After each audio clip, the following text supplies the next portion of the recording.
Cash envelopes have become a hot trend in the past few years, making it easier to budget. So what is this system?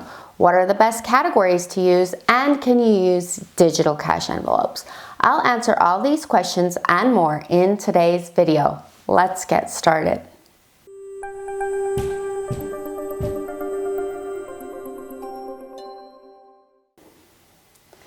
Hi, I'm Cameron from Triggator. I'm here to help you keep track of your money, save for the future, and pay off debt fast. If that's something you need in your life, be sure to hit the like and subscribe buttons and get notified each time we put out a new video. So let's break down the cash envelope system. These are used for any variable expenses where it's appropriate to pay cash. This might include things like groceries, gas for your car, clothes, hair appointments, household items, entertainment, and other similar categories. You can also use envelopes for bigger savings goals or expenses that you have, like a vacation, big holidays, birthdays, annual subscriptions like gym membership, or even maybe your car maintenance. You wouldn't want to use cash envelopes for any regular monthly bills. Those can be paid for immediately when the bill is due through a card payment or mailing in a check. It's up to you to decide what categories you would like to set aside the cash for. So what are the most important categories for you to have that you'd like to have cash for? What are some things that you'd like to save up for? Think about areas where you frequently spend or would like to have money for, and if it would make sense to have cash on hand. Now that you have an idea of cash envelopes, let's talk about turning it into a digital system.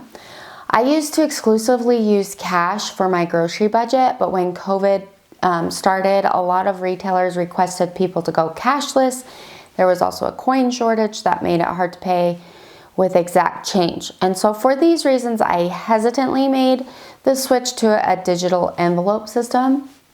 I say hesitantly because there are some pros and cons of each system, which I will talk about in a few minutes.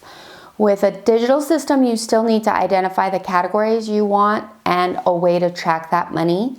So instead of keeping the cash in an envelope, you'll be keeping your money in a savings account or a checking account.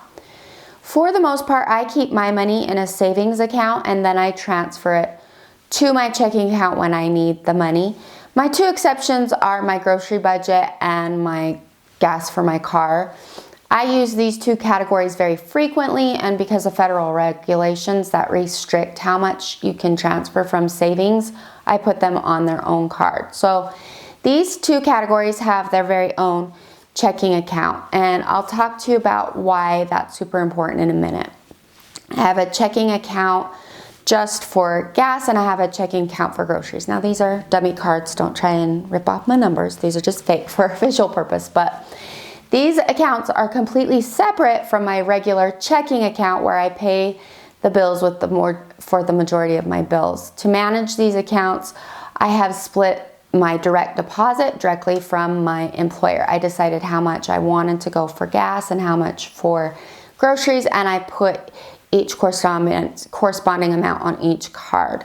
So that makes filling my envelope automatic. As soon as I get paid, the money is already loaded onto these cards, and it makes keeping track of it easy. And then when the account gets low, then I have to stop spending. If there's extra money remaining on the card, when I get paid again, the balance gets rolled over and I can still use it for the category that it was originally intended for. All my other digital envelopes are in my savings account. For me, money that goes into my savings account is for things that I pay less frequently, like a birthday or new tires for my car.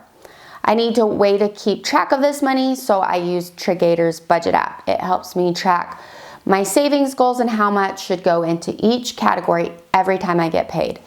By linking my bank account to Triggator, I can keep a comparison of how much I should have to how much I do have and make sure I'm reaching my goals.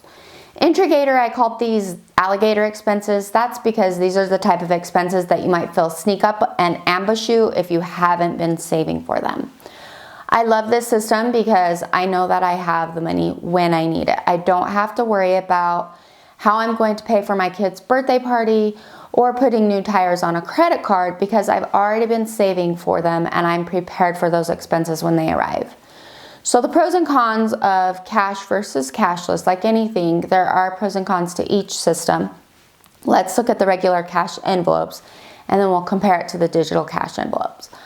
By far the best thing about a cash envelope is it keeps your spending under control. The rule is you can only spend the money in the envelope and only on that category that it's for. So if you have $250 in your grocery envelope, that's supposed to last you 2 weeks, that's all you get to spend on groceries until you get paid again and can refill that envelope. It requires discipline and planning to stick to your budget. I have another video that can help you with meal planning and ways that will help you to stick to your budget if you want to watch that. You better believe if you only have $100 left in that envelope, you won't go 1 penny over that limit, or you're gonna have to put something back, which is totally embarrassing, right? The other pro is that cash is emotional. It's easier to feel the weight of your purchase when you see the cash leave your envelope, so it helps you make better decisions. And it's easier to stick to your budget. You're less likely to spend when it's not necessary to spend. So the cons of a cash envelopes are that you have to go to the bank and get the cash to put in your envelope, which might not be that big of a problem, but that depends on where you live and how easy it is to get cash to fill your envelope. The other concern is losing your cash. Personally, that was never really a problem for me, but I know there are a lot of people who worry about that. Whether it's a digital version or actual cash, you still need to keep your money safe. So I just see this as a natural responsibility to having any money. The pros to having a digital envelope system is the convenience. If you're already paid through direct deposit, it's very easy to set up recurring deposits into a different checking account or savings account. Then you just pay with the right card and you're on your way. The con to digital envelopes is it's very easy to overspend. So remember how I told you it was super important to have individual checking accounts for frequent purchases. That's because paying with a card has no emotional attachment to it. The feeling of spending is not there the same way it is with cash. And there have been actual studies on this. A person is more likely to overspend when they use a card, even if it's a debit card, than if they use cash. So the study I read showed that the average person would overspend by 20% when they were using a card. I thought I was disciplined enough to use a debit card, and so I did an experiment. I set my budget up and I continued to use my debit card to buy groceries for a few months, and it was the same as my regular checking account. And after checking on it, I found that I was overspending my budget by 15 to 18% each month. It was totally unintentional and it was very easy to do without even realizing I was doing it. So when I switched to cash only, then I wouldn't overspend. And I was successful at doing that for about 8 years before I went to a card. When I went back to using a debit card, I knew there was that danger of overspending and cutting into the money that was needed for other things.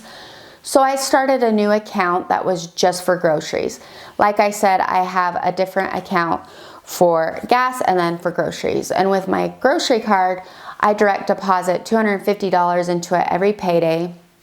I get to pay twice a month, so that's $500 a month. And if I overspend, there isn't any extra money in that account, so I will get an overdraft space. So it helps me to prevent overspending, and it keeps my budget balanced.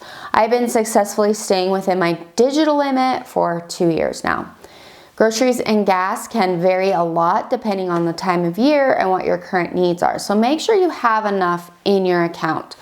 If you don't need to use all the money, don't spend it on other things. Let it roll over and increase the amount in that account. And this will help even out the times when gas prices or grocery prices go a lot higher than normal, like we've been seeing. So gas prices usually drop during the winter and then go back up during the summer when there's a lot more people taking vacations. If you can find an average that you spend during the highs and lows and put that average onto your card, then be sure to keep the extra money in your account to compensate for higher gas prices during the summer or when the gas prices go up. This year has been crazy with gas prices going off the charts, so you might need to make adjustments. But if you keep excess in there during the lower months, you can be better prepared for the higher months. I hope you now have a clearer picture of cash envelopes and how you can make them into digital. Decide the categories that are best for you and your family and get started today. Make a family budget and make a plan for your money so that it can guide you to your goals. Let me know what else I can help you with in the comments, and be sure to hit the like and subscribe buttons. I will see you next time.